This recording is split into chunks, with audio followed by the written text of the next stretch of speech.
Hello, everybody. I don't know when I have ever given a report this dramatic, and I mean it's going to bring you to tears, but at the same time, it's incredibly dynamic. I want to introduce you to my friend Bishop Noel Centino. Bishop, say hi to everybody. Hi, how are you all? Pray that you're all in good condition. Praise God. Yes.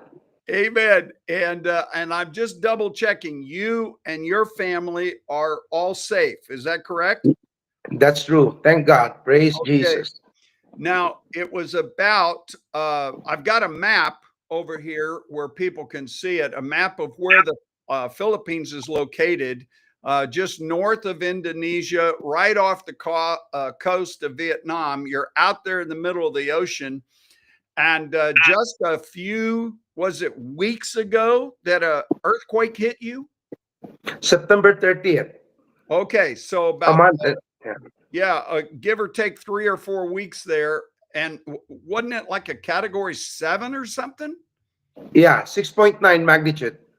And just it was devastating, and throughout the central part of the Philippines, but primarily I'm showing you on the map where Cebu City is located, and that's where your church is. Tell us the name of your church. Praise Cathedral Global Outreach. Praise Cathedral. And a lot of people that have known me for a long time know that the very first country I visited as a full blown apostle was the Philippines, and it was in your church. Yes, sir. Yes, sir. Noel and I have known each other from the mid 90s when Correct. Dr. Summerall, that he was working with in Manila, and Dr. Rodney Howard Brown helped Noel and I to link together. And I did a revival. And if I remember right, weren't you meeting in a bar? Yes, Yeah. I, I very true. looked I looked over to the side of the bar, and there was a big sign, neon sign for Miller beer. but, That's true. Yes, but it was an anyway, hotel. Yeah. I have a love for Cebu. I've been to the Philippines some 35 times now. I've preached in Pastor Noel's church for many, many times, and all throughout Cebu. And in 2002, my team, we did about A four. blaze. Yeah, Ablaze did about four cities there. You see Talisay, Cebu City, and many, many of the suburbs all around Cebu City. But I want to get right to what happened a few weeks ago. This earthquake hit, and we're seeing images on the screen right now. This is just some of the devastation. Most of your houses in the city were concrete block, and they were not as affected. But the just outside the city, this is where the devastation occurred. Tell us about what was happening. Okay, Cebu City is a province. Cebu province has 53 towns and cities, and what was affected on the 6.9 magnitude was on the north tip of the island. On the That north of the island. has Okay. seven towns and cities. Wow. Wow. Wow. And many of their homes were destroyed. Now, here was a home that was literally a block concrete walls, and it just crumbled them, didn't it? Yes, yes. And then here's another shot. Here's a exterior shot of that home.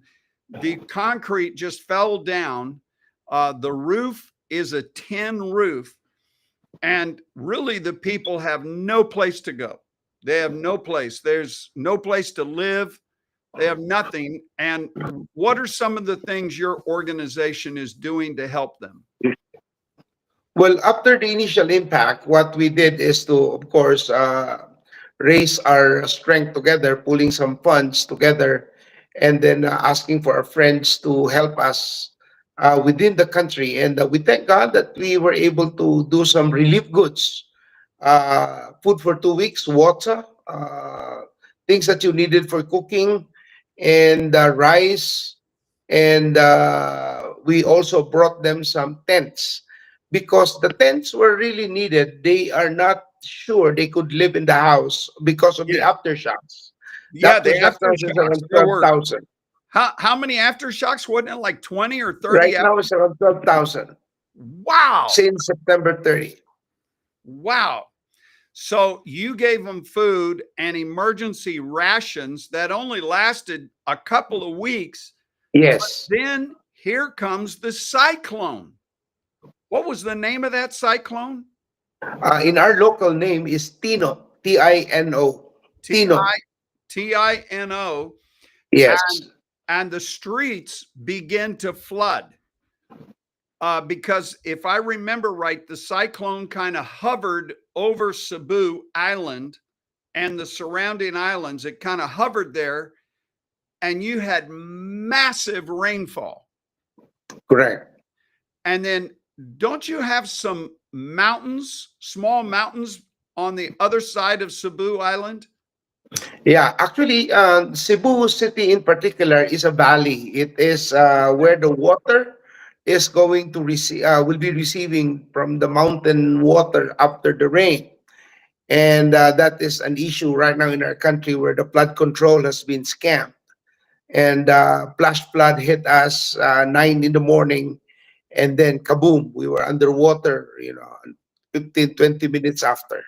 And if I understand right from the reports and from what you and I have had conversation about, the people had less than 30 minutes and they grabbed a few personal belongings and literally escaped with the clothes on their back. They have nothing. Okay, what really happened was that our government already made some announcement. Our local government made some announcement to prepare for rain and that storm or signal number four, a rain. But we're so used to rain, no big deal. But then, what we were really did not expected was the flashing of floods from the mountain. It Right. brought mud, stones, and everything, Yeah. And you can and see it it just floated. rushed through the city. It ran right through the city streets and cars piled up. Yes, they were floating Houses all were over. flattened. It's just devastating. And I saw on a report when I was pulling some of the pictures together, hundreds of people have been killed, hundreds are still missing. They're rescuing people out out of their cars, out of their homes, and they're finding bodies. It's really a total devastation. There's just there's no way to overemphasize how bad this is. This is Yeah. just horrific, and it just covered the island, didn't it? Yes. And I've been there in Cebu when the rains were really hard, and you would see flooding, but it would only be maybe a foot deep, 2 feet deep, and it would rush through and then it'd be gone. But this lasted many, many hours, all day long. Yeah, these floods that you're seeing is one of the streets that are not yet fully flooded. This is just partially flooding. When it really was coming in, all of these cars you're seeing right now are literally floating like boats. Wow. There's no way they can control it. Wow. Now, one of the things that we've seen is the mud was forced down the sides of the mountains and it came right into people's houses. And didn't you tell me that the mud came inside your church? Yes, the entire of the church. We were renting. We are still renting right now a facility. It's big enough, but we never thought that it would be reached by a flood.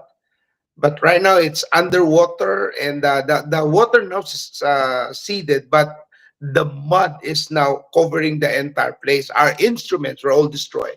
Wow. That were hit. Amplifiers, drum set, everything that the mud hit, including the wirings. It was just horrific to look at, but this is what it is. And so right now, have you even started trying to clean up? Yes, we are starting to clean up. For those people who were not affected, we asked them to help us because church is about number of days now. So we're looking for some pails of to clean up the mud and just manually work on it using a broom, a stick broom, so that we could bring the mud out of the water, out of the building. And Wow. we're starting to work on checking if those equipment for the church will still function, because it's just full of mud. Wow. Wow.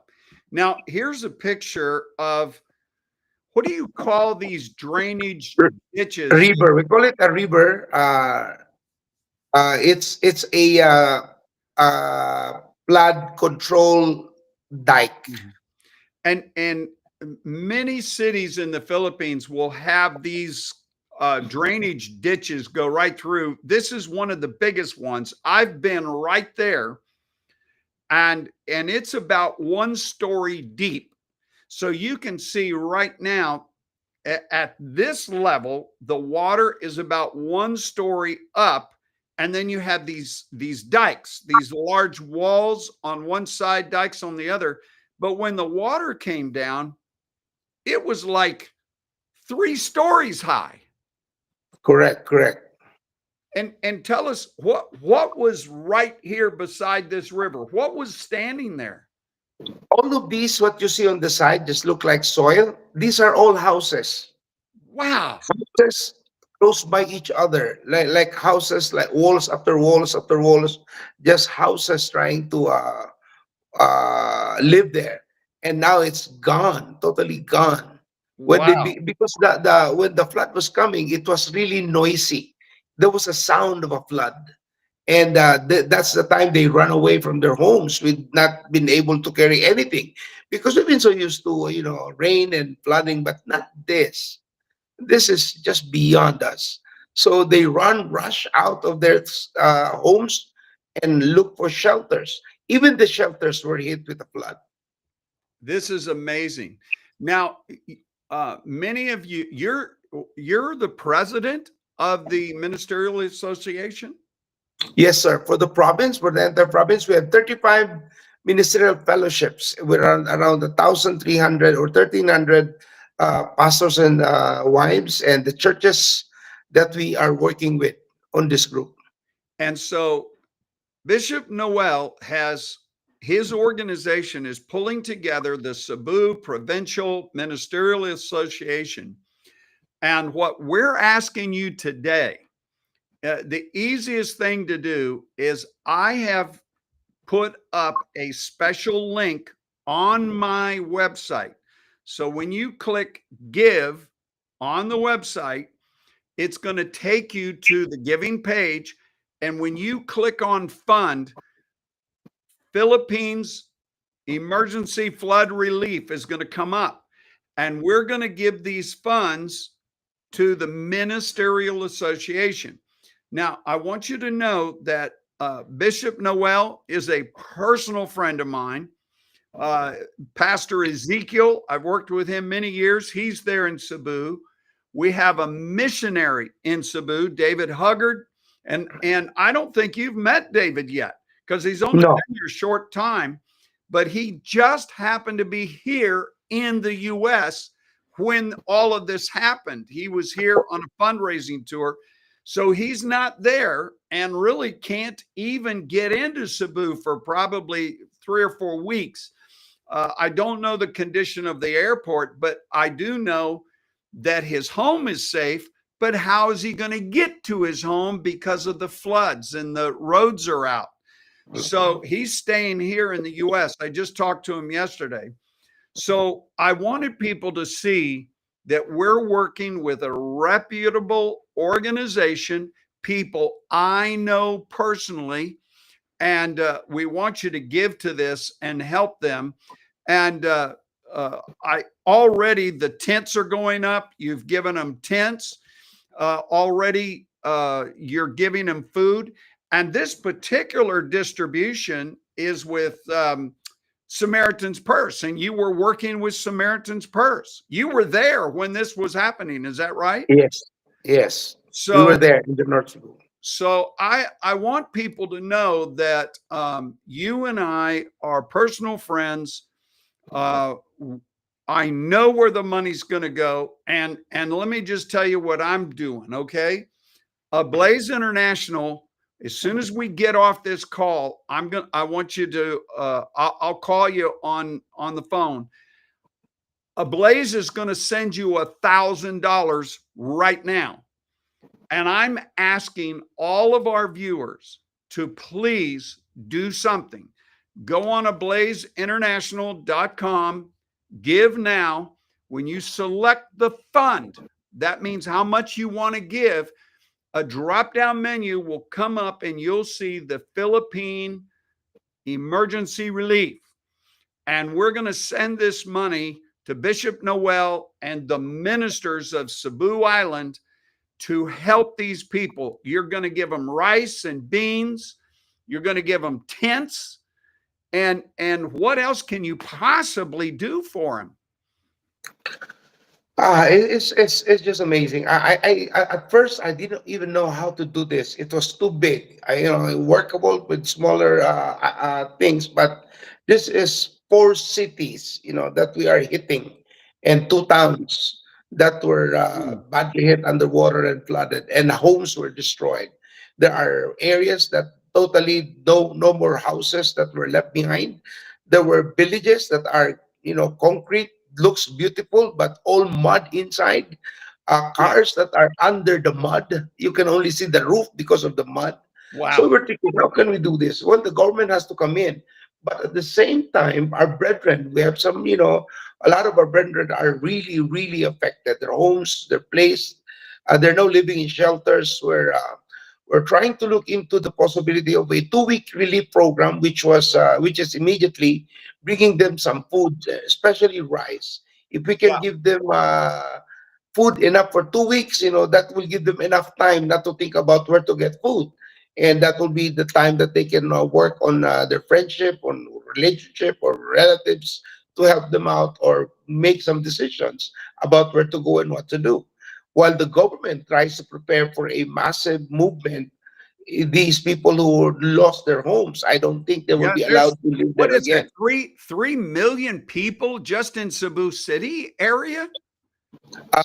With all of the population, probably you're correct, because Yeah. we have 6 cities and towns there. Wow. Uh, at This is least. amazing.